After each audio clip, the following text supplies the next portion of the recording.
Hello viewers, আপনাদের সবাইকে স্বাগতম বিনোদন বিচিত্রায়। আজ আমাদের ভিডিওতে টপ 4 বলিউড অভিনেত্রীদের সম্পর্কে কথা বলবো, যারা কিনা বলিউডের কোনো ফিল্মে কাজ না করেও অনেক টাকা উপার্জন করছেন। হ্যাঁ ভিউয়ার্স, বলিউড ইন্ডাস্ট্রিতে সবাই অনেক স্বপ্ন নিয়ে আসে যে আমি হব সবথেকে বিখ্যাত তারকা, আর এই ধারণা নিয়েই সামনে আগাতে থাকেন। কিন্তু কেউ সফলতা অর্জন করতে পারে, আবার কেউ মুখ থুবড়ে পড়ে যায়।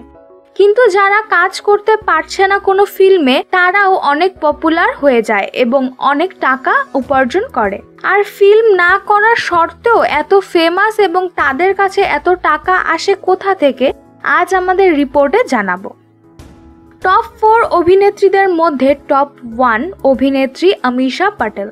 তিনি অনেক লম্বা সময় ধরে বলিউড ফিল্ম ইন্ডাস্ট্রি থেকে দূরে আছেন এবং কিছুদিন আগে তিনি একটি ছবি করেছিল যেটা অনেক ফ্লপ হয়েছিল এবং তিনি কোনো ইভেন্টেও যান না। তো তিনি কিভাবে টাকা উপার্জন করেন? তো আপনাদের একটি কথা বলে দিতে চাই, তার বংশ অনেক কোটিপতি এবং তার কাছে অনেক সম্পত্তি আছে। এবার টপ 2 গহর খান। তিনি একজন মডেল ছিলেন, কিন্তু তার জীবনে বেশি পপুলারিটি এসেছে বিগ বস থেকে। এরপর তিনি কাজ করেছেন, কিন্তু সেরকম ভাবে তাকে কোনো ফিল্মে দেখা যায়নি। তার এই টাকা উপার্জন করার একমাত্র উপায় হচ্ছে ইভেন্ট। তিনি প্রতিটি ইভেন্টের জন্য 6 লাখ টাকা চার্জ করেন, আর যদি পারফরমেন্স করতে হয় তাহলে প্রায় 10 থেকে 12 লাখ টাকা পর্যন্ত চার্জ করেন তিনি। আর এভাবে তার কাছে অনেক টাকা আসে। তার সাথে সাথে অনেক ব্র্যান্ডের প্রমোশন করেন তিনি। এই লিস্টে আর একজন সুন্দরীর নাম শামিল আছে। টপ 3 শ্রেয়া শরণ। তাকে প্রথম দেখা গিয়েছিল ফিল্ম দৃশ্যমের মাধ্যমে।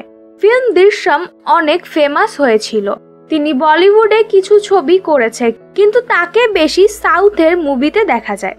সে বলিউড থেকে বেশি সফলতা অর্জন করতে না পারলেও সাউথ ফিল্ম থেকে সে অনেক সফলতা অর্জন করেছেন এবং তাকে অনেক ইভেন্টে দেখা যায়। তিনি প্রতিটি ইভেন্টের জন্য 7 থেকে 10 লাখ টাকা চার্জ করেন। এবার শেষ অভিনেত্রী টপ 4 নেহা ধুপিয়া। তিনি তার ক্যারিয়ার শুরুর দিকে অনেক ভালো ফিল্মে কাজ করেছেন এবং অনেক বিখ্যাত তারকা হিসেবে খ্যাতি অর্জন করেছেন, কিন্তু ধীরে ধীরে সে ফিল্মি দুনিয়া থেকে দূরে সরে এসেছেন এবং টিভি শো এর দিকে বেশি মনোযোগী হয়েছেন। এমটিভি শো রোডিসে তাকে দেখা যায় এবং তিনি অনেক ইভেন্টেও যান। তিনি প্রতিটি ইভেন্টের জন্য 10 থেকে 12 লাখ টাকা চার্জ করেন, আর যদি কোনো বিয়ের ইভেন্ট হয় তাহলে তিনি 15 লাখ টাকা পর্যন্ত চার্জ করেন। তো ভিউয়ার্স, আপনার কাছে কেমন লাগলো এই অভিনেত্রীদের সম্পর্কে জেনে? অবশ্যই আমাদের কমেন্ট সেকশনে কমেন্ট করে জানাতে ভুলবেন না।